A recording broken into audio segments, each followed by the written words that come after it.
Thank you, ladies. This morning, if you have your copy of the Old Testament, and I'll ask you to turn, as I will, to the book of Ezra and the book of Nehemiah.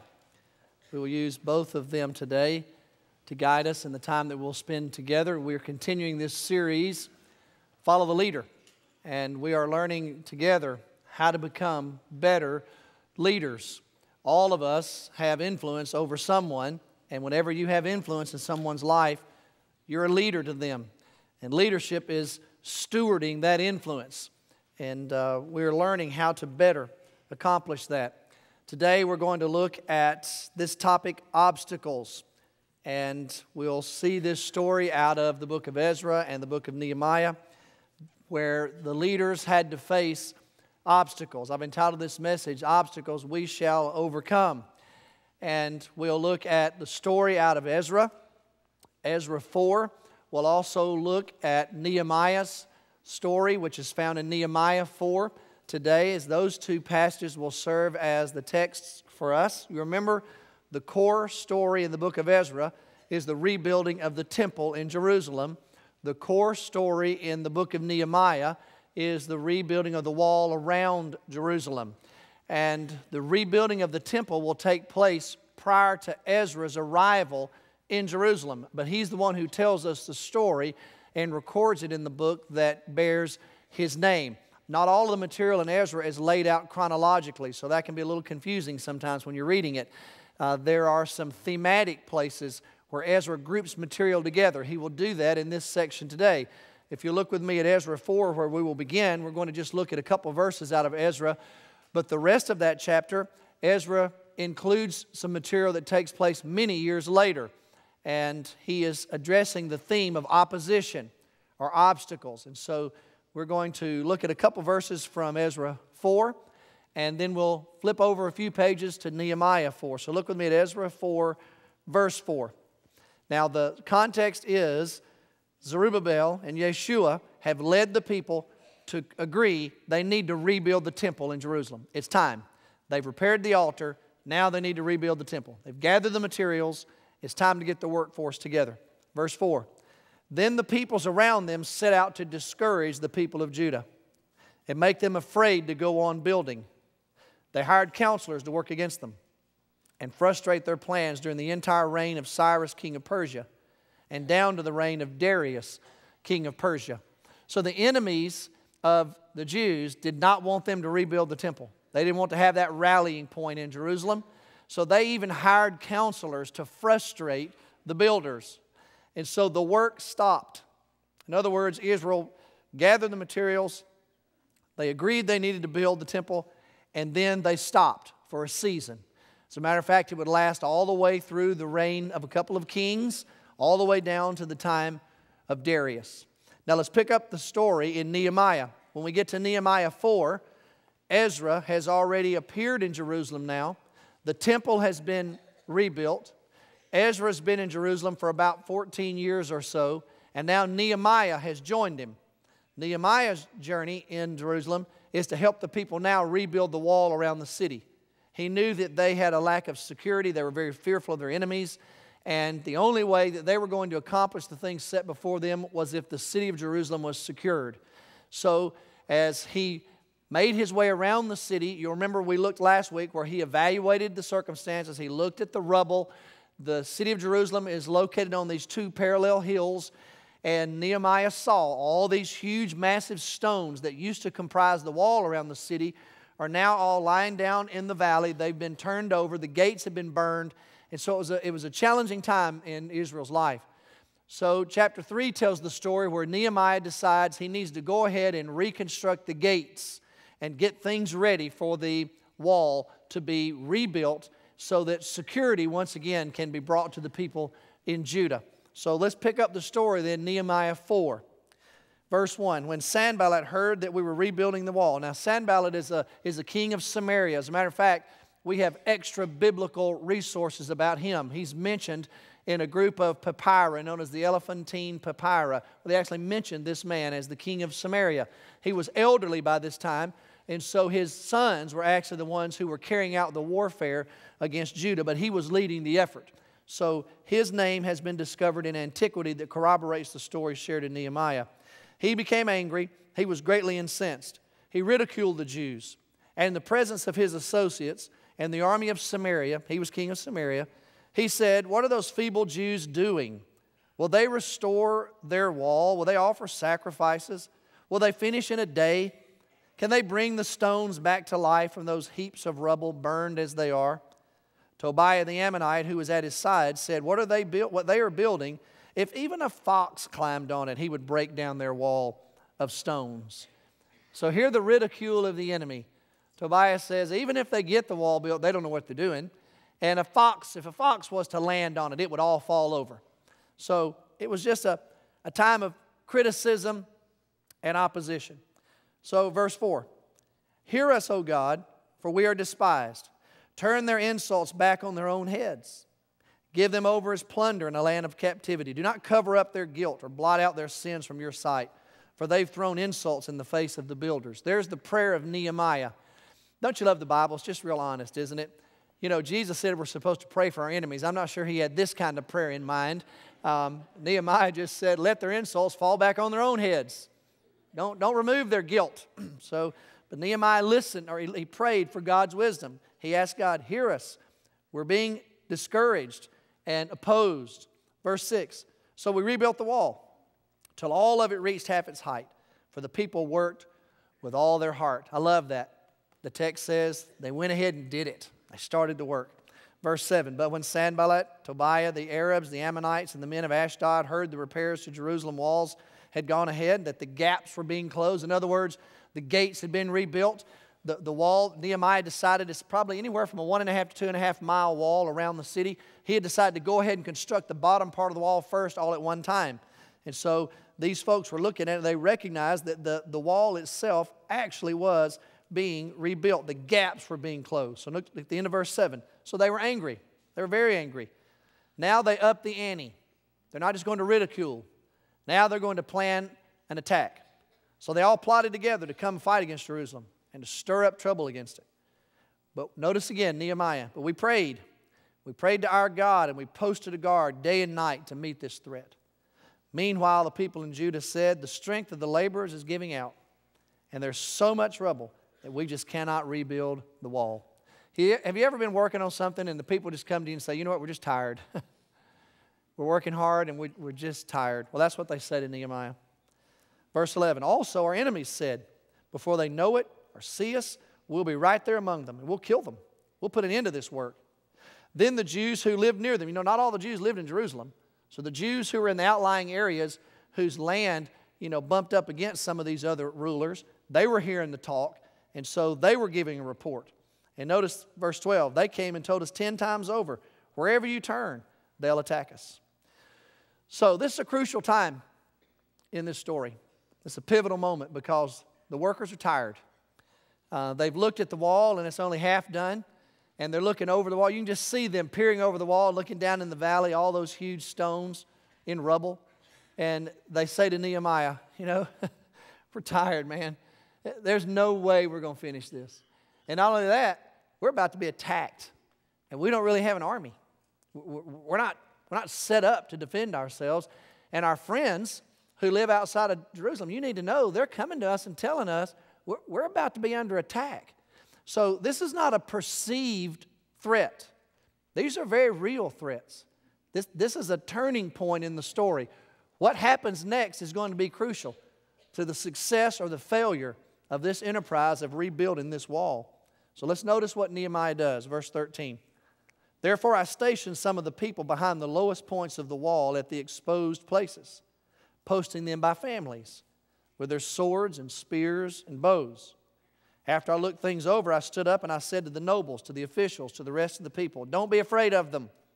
Remember the Lord who is great and awesome, and fight for your brothers and your sons and your daughters and your wives and your homes. When our enemies heard that we were aware of their plot and that God had frustrated it, we all returned to the wall, each to his own work. And from that day on, half my men did the work, while the other half were equipped with spears, shields, bows, and armor. The officers posted themselves from behind all the people of Judah who were building the wall. Those who carried materials did their work with one hand and held a weapon with the other. Charles Spurgeon, when he started a little newspaper, once he started preaching, he called it the sword and the trowel. He got the name of it from this verse. Sword in one hand, trowel in the other. So these men were working and protecting themselves at the same time. Verse 18, each of the builders wore his sword at his side as he worked. But the man who sounded the trumpet stayed with me. Then I said to the nobles, the officials, the rest of the people, the work is extensive and spread out, and we're widely separated from each other along the wall. Whenever you hear the sound of the trumpet, join us there, and our God will fight for us. So we continued the work with half the men holding spears from the first light of dawn till the stars came out. At that time I also said to the people, have every man and his helper stay inside Jerusalem at night, so they can serve us as guards by day and workmen by night. Neither I nor my brothers, nor my men, nor the guards with me took off our clothes. Each had his weapon, even when he went for water. Wow, what a story. It's an inspiring story.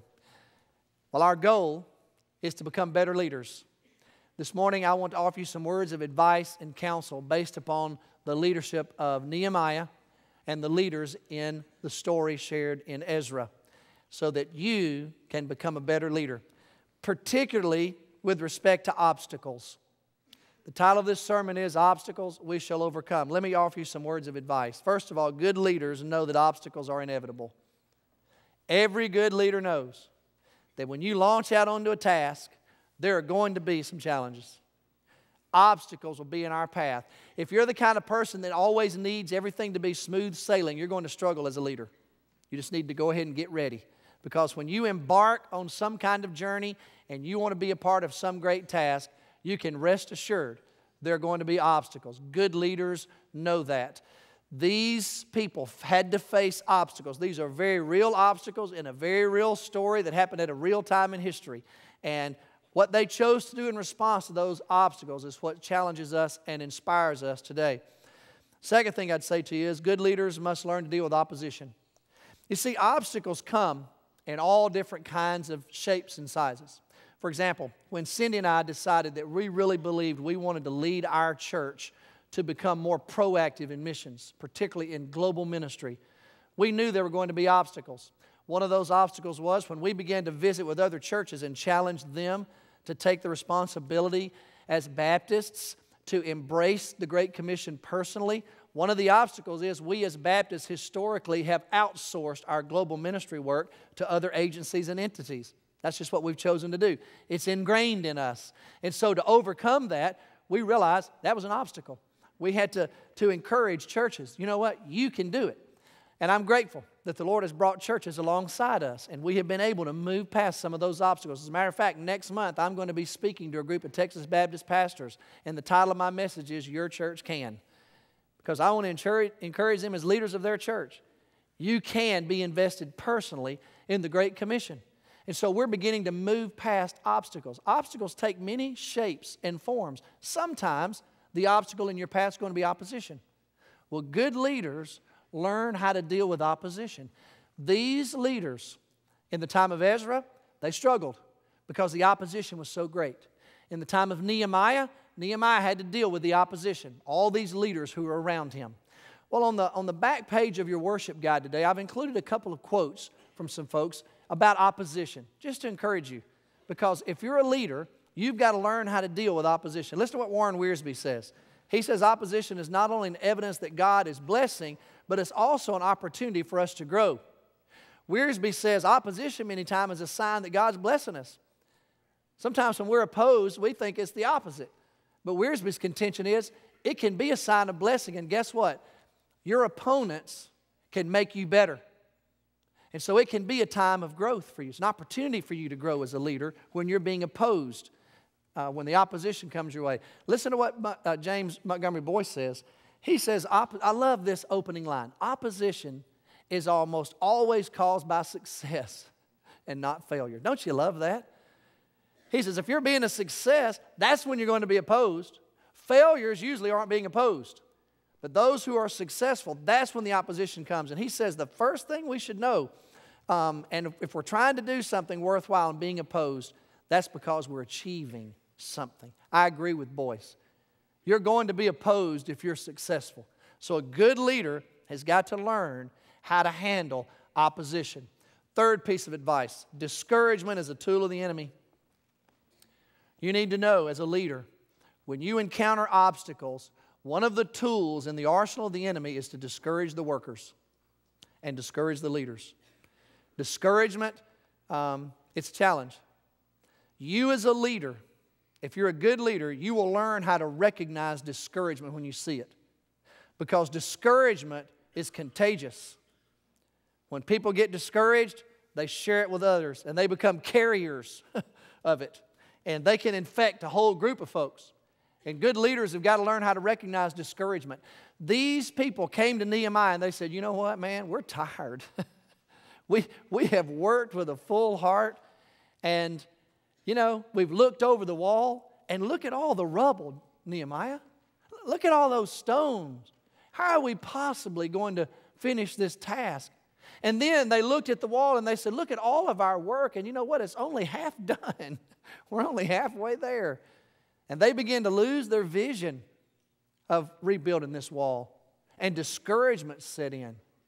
Nehemiah knew as a leader, you have to address discouragement. And I would just say that to you. My experience has been over these years as a pastor and as a leader, when discouragement sets in among the people, you have to step into it. You've got to address it. You've got to learn to recognize it. It's always, to me, a tool of the enemy. Discouragement. Another thing I would share with you this morning as a word of advice is about fear. Fear paralyzes, and it threatens the success of any endeavor. You know what these people said to Nehemiah? They said, we're scared. They said, do you realize what's happening around us, Nehemiah? There's the armies being gathered. And our friends are telling us they've told us 10 times over, they're going to come and they're going to attack us. And they were gripped by that fear, that lack of security. You know, fear is a paralyzing thing.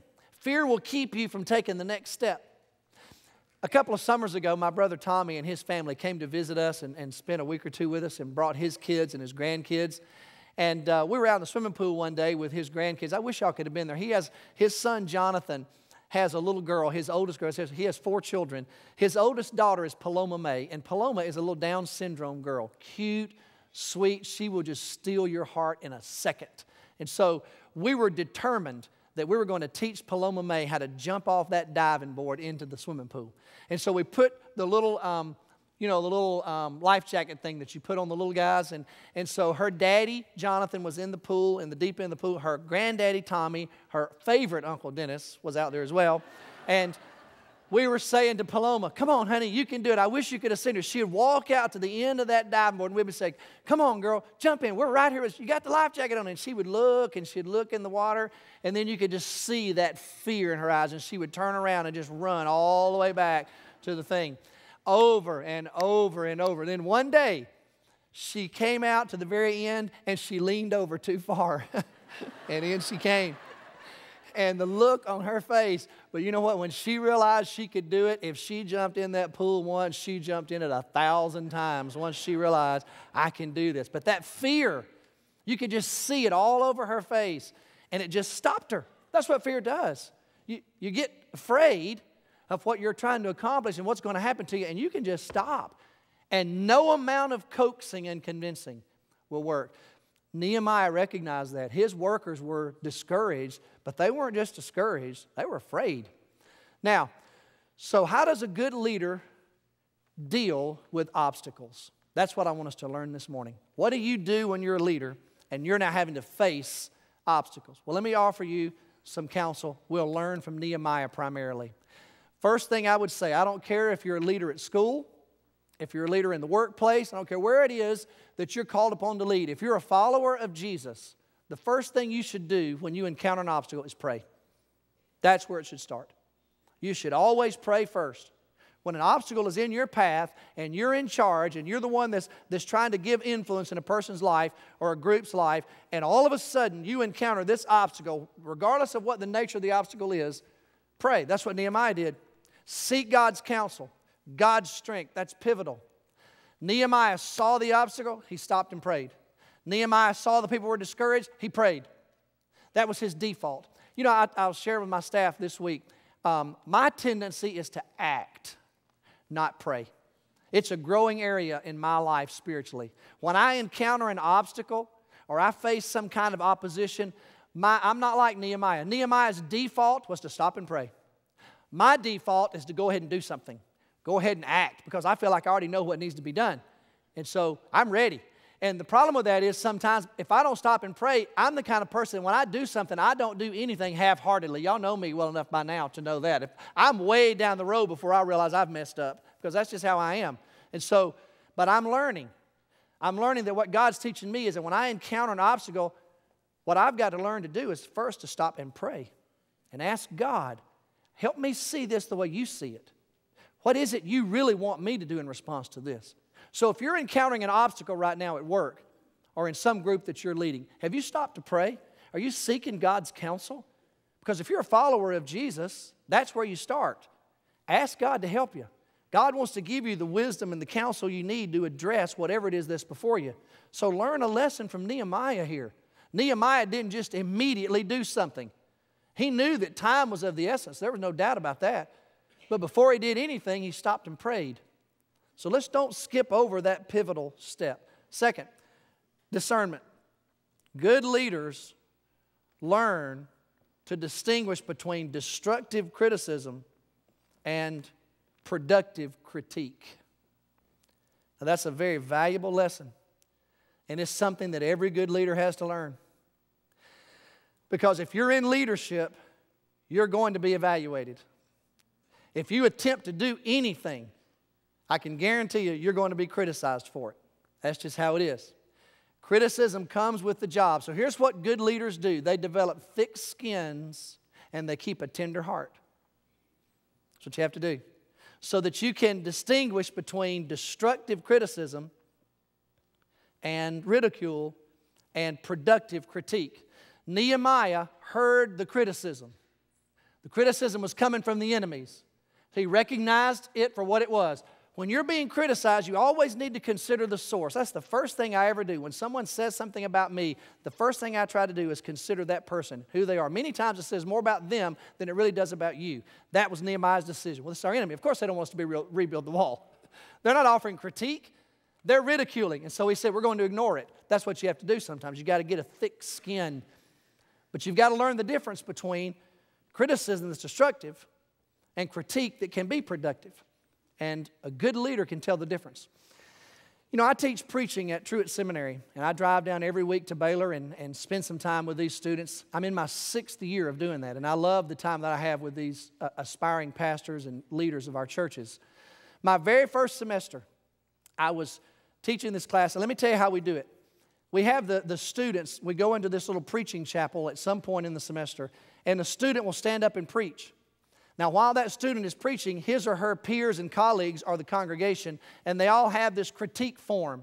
It's one that I've created, and it has to do with the content of the sermon, the delivery of the sermon, those kinds of things. So when the sermon is over, we ask you to go sit in what we call the hot seat. We take you, put you in a chair, and you turn and face your colleagues, and you receive their critique from what you've just preached, okay? Very first semester, one of my students came to me and he said, Dr. Wiles, after he had preached, he said, Dr. Wiles, I need to talk to you about this whole critique process. I said, okay. So everybody left and he was there by himself and he said, I just got a problem with the way we're doing this. And I thought, well, okay, maybe he's going to offer me a suggestion of how to, to do this better. He said, I just don't think we ought to be critiquing the sermons. I said, okay. He said, I just think it's wrong. He said, because when you get into the church, your sermons aren't going to be critiqued.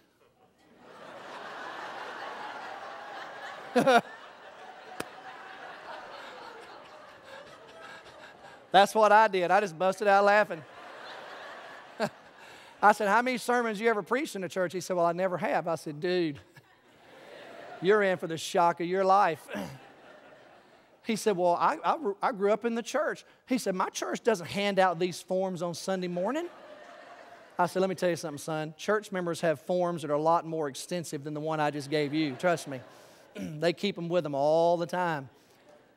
You're going to be critiqued. And you know what? There are certain professions that you go into, you just need to know. Certain professions just warrant criticism. They just do. You go into it, and everybody else is an expert. For example, how many of you right now know better how to coach the Cowboys than Wade Phillips? Just raise your hand right now. You know you do? Let's be honest. Okay. You're going to watch the Cowboys today. If they don't do what you think they ought to do, you're going to say, well, there you go.